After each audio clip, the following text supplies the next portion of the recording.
ముకుంద జ్యువెలరీలో వడ్డానం Mela October 4th నుంచి 12th వరకు ఫ్లాట్ 9.99% VA ఆఫర్ మీకోసం. నమస్తే, వెల్కమ్ టు సుమన్ టీవీ. నేను పద్మిని. ప్రస్తుతంతో పాటు ప్రముఖ ఆధ్యాత్మికవేత్త లక్ష్మీ నరసింహస్వామి ఉపాసకురాలు శ్రీమతి స్రవంతి గారు మనతో పాటు ఉన్నారు. మాట్లాడదాం అక్క. నమస్తే అక్క. నమస్తే పద్మిని అక్క, ప్రతి నెల కూడా ఏ రోజుకు ఉండేటటువంటి వైశిష్టం ఆ రోజుకు ఉన్నప్పటికీ గణపతి అనుగ్రహం పొందటం అనేది జీవితంలో మొదలు పెడితే ఇంకా తిరుగుండదు అనేది జగమెరిగిన సత్యం. అందుకే ప్రతి నెల కూడా బహుళపక్ష చతుర్థిని ప్రత్యేకంగా మన కోసం ఇచ్చారేమో అని అనిపిస్తుంది. మరి ఈ మాసంలో కూడా అంటే ఆశ్వేజ బహుళపక్ష చతుర్థి రేపు 10వ తారీఖు శుక్రవారం బహుళపక్ష చతుర్థి వస్తోంది.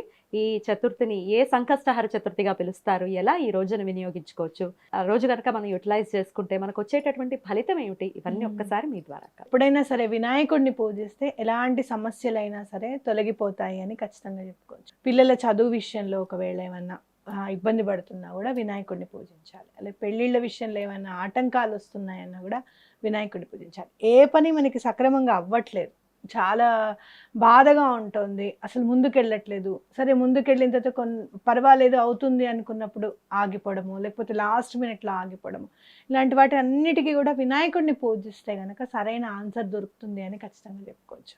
అలాగే నీకు తెలుసా, పెద్ద పెద్ద మీటింగ్స్కి వెళ్తూ ఉంటారు. వెళ్ళినప్పుడు చాలా భయంగా ఉంటుంది.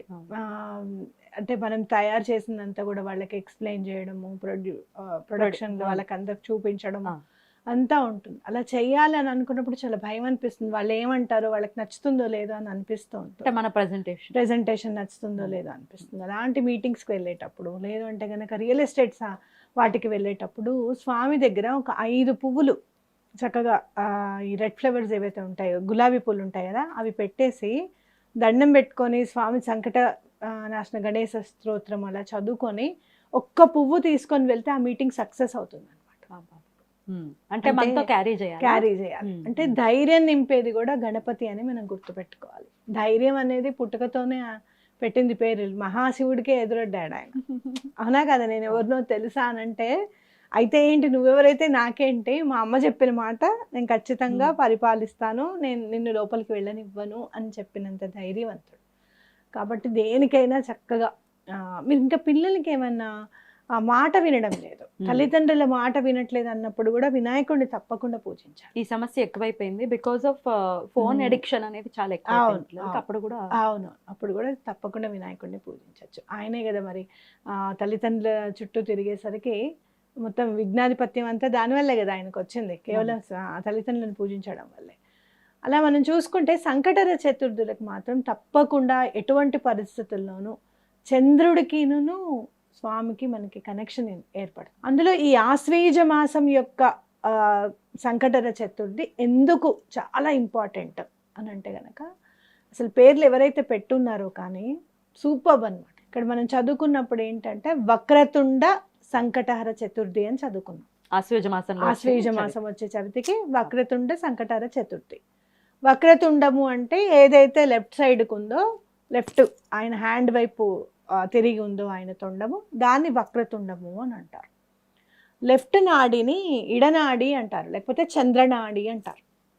ఓకే, ఇక్కడ చంద్రుడికి సంబంధించింది చతుర్థి మనం చూసుకొని పౌర్ణమి తర్వాత వచ్చే చతుర్థిని మనం సంకటహర చతుర్థిగా చేసుకోవాలని చెప్పుకుంటూ, అలానే ఇడనాడి వైపు ఉన్న తొండానికి సంబంధించిన స్వామిని మనం ఇవాళ పూజించుకుంటాం. చంద్రుడికి సంబంధించినవి ఏమన్నా గనక ఇబ్బందులు ఉన్నాయి జాతక చక్రంలో అంటే కనుక, మానసిక ప్రశాంతత అనేది ఇంట్లో లేదు, గొడవలు ఎప్పుడు, ఒకళ్ళ మాట ఒకళ్ళకి అర్థం కాదు, వినిపించుకోరు, ఒకళ్ళ మాటకు ఒకళ్ళకి రెస్పెక్ట్ ఇవ్వరు అసలు అని అనుకున్నప్పుడు ఈ సంకటహర చతుర్థి నాడు స్వామిని పూజిస్తే చాలా మంచిది అని చెప్పుకోవచ్చు అనమాట.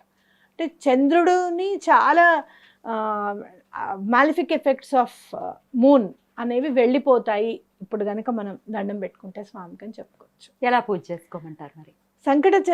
సంకటహర చతుర్థి ఎప్పుడు కూడాను మార్నింగ్ నుంచి సాయంత్రం వరకు ఉపవాసం ఉండాలి ఖచ్చితంగా. అట్లాగనే ఒక ప్లేట్లో కానీ, జనరల్గా అయితే మా చిన్నప్పుడు ఏం చేసేవారంటే వెదురు బుట్టలో బియ్యం పోసి కొంచెం పెసరపప్పు వేసి అందులో వినాయకుడిని కూర్చోబెట్టి పూజ చేసేవారు. అలా కాదండి మేము మొన్న శ్రావణ మాసం స్టార్ట్ చేసుకున్నాం కదా, మేము అలా చేయలేదు అంటే కనుక వెండి ప్లేట్లో బియ్యం పోసి స్వామిని కూర్చోబెట్టి, వెండి వినాయకుడిని కానివ్వండి లేకపోతే పసుపు వినాయకుడిని కానివ్వండి పూజించవచ్చు. లేదు చాలామంది ఏం చేస్తున్నారు అని అంటే కనుక ఇప్పుడు మనకి శ్వేతార్క గణపతి ఉంది కదా, అది కూడా పెట్టుకుంటున్నారు. వెండి ప్లేట్ లేదండి మా దగ్గర, మరి మమ్మల్ని ఏం చేయమంటారు? స్టీల్ది తప్ప ఏదైనా పెట్టచ్చు, మట్టి ముక్కుడుతో సహా. స్టీల్ది పెట్టకూడదు. ఏదైతే ఐరన్కి సంబంధించింది ఉందో అది అసలు పూజ రూమ్లోకి వెళ్ళనీయకుండా చూడడం అనేది బెటర్. మంచినీళ్ళకి ఒకటి పెట్టుకుందాము, ఒకటి ఏం కాదులే మనం పూజలో కాదు కదా ఆ నీళ్ళే ఉపయోగిస్తున్నాం కదా అట్లాంటివి కాకుండా, కాపర్ ఇప్పుడు చాలా తక్కువ దొరుకుతున్నాయి, బ్రాస్ ఐటమ్స్ కూడా చాలా పలచగా తక్కువ చేస్తున్నారు కాబట్టి ప్రతిదీ కూడాను అలా అలా స్టీల్ది లేకుండా, చెంచా కూడా స్టీల్ది లేకుండా చేయడం అనేది చాలా ఇంపార్టెంట్. ఉద్దరిని చెంచా కూడా స్టీల్ అనేది రాకూడదు. ఓకే అక్క. అలాగే అల్యూమినియంకి సంబంధించిన జర్మన్ సిల్వర్ కూడా అస్సలు వాడకూడదు. ఓకే, అసలు వాడకూడదు. ఓకేనా? సో ఇవి రెండు మెయింటైన్ చేయాలి ఏ పూజకైనా కూడా. ఇప్పుడు అలా పెట్టుకున్న తర్వాత బియ్యం వేసేసి స్వామిని చక్కగా 2 తమలపాకులు వేసి పసుపు గణపతిని కానీ వెండి గణపతిని కానీ లేకపోతే శ్వేతార్క గణపతిని కానీ కూర్చోబెట్టి గరిక కంపల్సరిగా సమర్పించాలి. ఈసారి మీకు కుదిరితే గనక ఒక 5 ముత్యాలు సమర్పించండి స్వామికి. ఎందుకంటే చంద్రుడికి సంబంధించింది కాబట్టి ఒక 5 ముత్యాలు సమర్పించి అవి చక్కగా బీరువాలో మీరు పెట్టుకోవడము చేస్తే చాలా మంచిది అనమాట. ఆర్థిక ఇబ్బందులు కూడా తొలగిపోవడానికి అవకాశం ఉంటుంది మనం ఒక 5 ముత్యాలు గనక స్వామికి సమర్పిస్తే. పొద్దున్నుంచి ఉపవాసం ఉండి దాని తర్వాత సాయంత్రం పూట ఈ పూజ చేయమంటారు. సాయంత్రం పూట పూజ చేసుకోవాలి. ప్రత్యేకంగా ఏం చదవమంటారు ఈ పూజలో భాగంగా? సంకటనాశన గణేష స్తోత్రం అనేది చాలా ఇంపార్టెంట్. మనం గణపతి తాళం ఒకటి చెప్పాను అప్పుడు కూడా, గణపతి తాళం ఒకటి చదువుకోవడం చాలా ఇంపార్టెంట్. అట్లాగే షోడశోపచార పూజ అనేది ఖచ్చితంగా చేసుకోవడం అనేది నేర్చుకోండి. షోడశోపచార పూజ గణపతి అంటే వచ్చేస్తుంది, చాలా సింపుల్ కూడా. 16 ఉపచారాలు, 16 ఉపచారాలను కూడా కొట్టచ్చు మీకు. 16 ఉపచారన్స్ ఆఫ్ గణపతి పూజ ఇన్ తెలుగు అని కొట్టే వచ్చేస్తుంది చక్కగా. తప్పకుండా చేసుకోండి. అలాగే స్వామికి ఉండ్రాళ్ళు నైవేద్యం అనేది ఖచ్చితంగా పెట్టండి. మోదకాలు, లడ్డు ఇవి కూడా పెడితే చాలా మంచిది. ఏమండి మాకు చేయడం రాదు అని అంటే భక్తి కంటే చాలా పవిత్రమైనది ఏది లేదు నా దృష్టిలో. మెయిన్ భక్తి ఉండడమే చాలా పవిత్రమైనది అనమాట. ఎక్కడైనా చక్కగా ఒక మంచి షాప్లో చున్నా బూందీ లడ్డు కానివ్వండి, మామూలు లడ్డు కానివ్వండి తెచ్చి స్వామికి పెట్టచ్చు అనమాట. అది అద్భుతం. అలాగే సంకటహార చతుర్థి రోజు ఖచ్చితంగా చదువుకునేటటువంటి వేదిక్ స్విచ్ వర్డ్స్ ని కూడా చాలా విశేషంగా పరిచయం చేస్తూ ఉన్నారు. మరి వక్రతుండ సంకటాహార చతుర్థి నాడు ఏ స్విచ్ వర్డ్ ని చేసుకోవచ్చాక? ఈ శ్లోకం చదువుకుంటే చాలా మంచిది అనేది నా అభిప్రాయం. వక్రతుండ మహాకాయం సూర్యకోటి సమప్రభ నిర్విఘ్నం కురువేదేవ సర్వకార్యేషు సర్వదా. అది చదువుకుంటే చాలా మంచిది. అంటే స్వామికి సంబంధించిన నామం ఇందులో ఉంది కాబట్టి చెప్పాను. లేదు వల్లభం గజాననం ఏకదంతం కూడా చదువుకోవచ్చు. వల్లభం గజాననం ఏకదంతం చాలా బాగా పనిచేస్తుంది.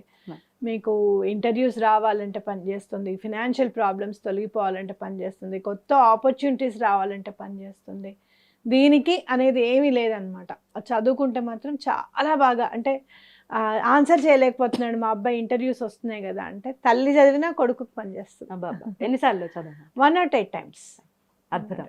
చాలా బ్యూటిఫుల్గా ఎక్స్ప్లెయిన్ చేశారు. ఖచ్చితంగా చాలా బ్యూటిఫుల్గా ఎక్స్ప్లెయిన్ చేశారక్క. ఖచ్చితంగా ఈ వక్రతుండ సంకష్టహార చతుర్థిని ప్రతి ఒక్కరూ కూడా వినియోగించుకుని వారి వారి జీవితాల్లో కొత్త శోభని వాళ్ళు తెచ్చుకోవాలి అని మనస్ఫూర్తిగా కోరుకుంటూ thank you so very much అక్క. నమస్తే. నమస్తే.